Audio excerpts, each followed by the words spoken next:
Hello and happy Sunday from Radically Rational and radicallyrational.com as we record this final daily video of the month of April. And all I can say is, I may have admitted this to you before, but for a lot of historical reasons, I suffer from quadrimensophobia, fear of the fourth month, fear of April. Don't ask. But actually, this April's been pretty good. And as we record this on Sunday morning, I only have to shelter in place for about another 15 hours and it'll all be fine. And I did not mind sheltering in place watching the NFL draft. It did not lack for drama or intrigue. A record 43 trades over the 3 days. And this is just further proof to me that there is no tomorrow in today's NFL. It's all about right now. Think about it. The Jets. The New York Jets are thinking Super Bowl. The Lions, the Detroit Lions are thinking Super Bowl. And that's not unrealistic. That's pretty good. Texans ought to be feeling pretty good right about now. They had nine picks, and they turned that into a franchise quarterback, a bell cow edge rusher, a starting offensive lineman, a nifty slot receiver / kick returner, and some key depth on both sides of the ball. That was nicely done. And don't forget this is a bonus. Don't forget that dazzling wide receiver from Alabama, John Mechie III, whom the Texans took with their second pick last year. He missed the entire season while undergoing cancer treatment. It's all going great.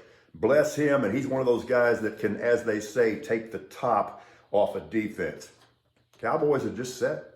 That's a good-looking roster, and that was a solid draft. Now, yeah, I know the Bills kind of head-faked them out of that Utah tight end in the first round, but it really didn't bother me because this whole deal about Mazi Smith, the run stopper for Michigan, being the top choice, I thought that was great.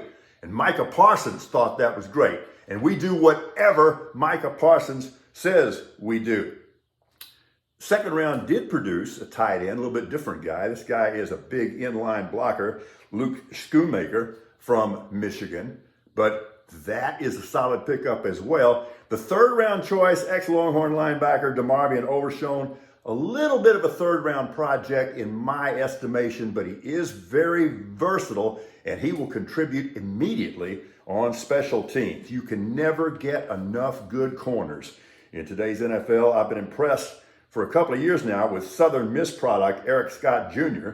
That was the first of the Cowboys' 2 sixth-round selections. He is big, strong, and physical. Dan Quinn will know what to do with him. And if you didn't get at least a little bit misty hearing Dallas Assistant Director of College Scouting Chris Vaughn calling his 5'5" son to tell him the Cowboys had taken them with their second choice in the 6th round. If you didn't get a little misty, you may need to have your heart checked. But understand this was not a charity or a novelty pick. If you followed Deuce at Kansas State, he's one of the most productive players in the country. He is extremely versatile. That is a good pickup. So, Dallas got better. So did the Eagles. So did the Giants. So did the Commanders. 14 quarterbacks taken in the draft. That's way up over the 9 selected a year ago. I was very happy and relieved that Max Duggan, the former TCU star, was one of them. He goes in the 7th round to the Chargers. Here's my projection. Yes, I think Max Duggan is going to be a career backup quarterback, but I also think he's going to play a decade. I think he's going to make a wheelbarrow full of money, and I think he's going to come off the bench to win a lot of key games. I am a fan. Duggan, one of 3 Horned Frogs taken by the Chargers over the 3-day course of the draft, along with receivers Quentin Johnston and Darius Davis. That's a lot of purple, isn't it? Listen, by the way, I don't really care for this whole Mr. Irrelevant thing. I'm not into it. My feeling is anybody that got drafted in the NFL is anything but irrelevant. Baseball, that's 4 straight wins for the Phillies. That's not good. That's 2 straight losses for the Astros. That's even worse. That sucks. So let's close it out strong today at Minute Maid. And a game 7 between the Warriors and the Kings? Heck, Even I watched that. Okay, just a couple of observations. I would ask you if you saw the White House Correspondents' Dinner last night, but more importantly, did you see the hour-and-a-half long CNN pre-show prior to the White House Correspondents' Dinner? That may actually have been the worst 90 minutes of television in American history. I will say this, comedian Roy Wood Jr., he knocked it out of the park. He was an equal opportunity lampooner. And this is pretty good. He references the fact that you got people rioting in France because they got to work a few more years.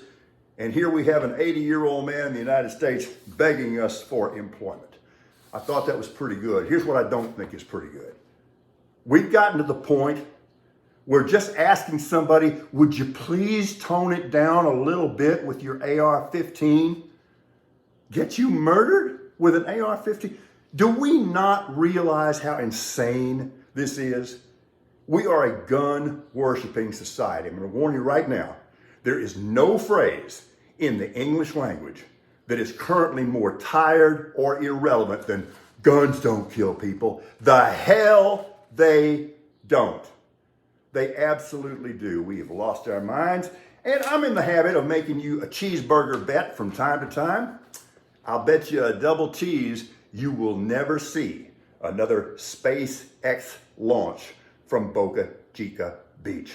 Last day of April, Doc! Have a good day. We are radically rational.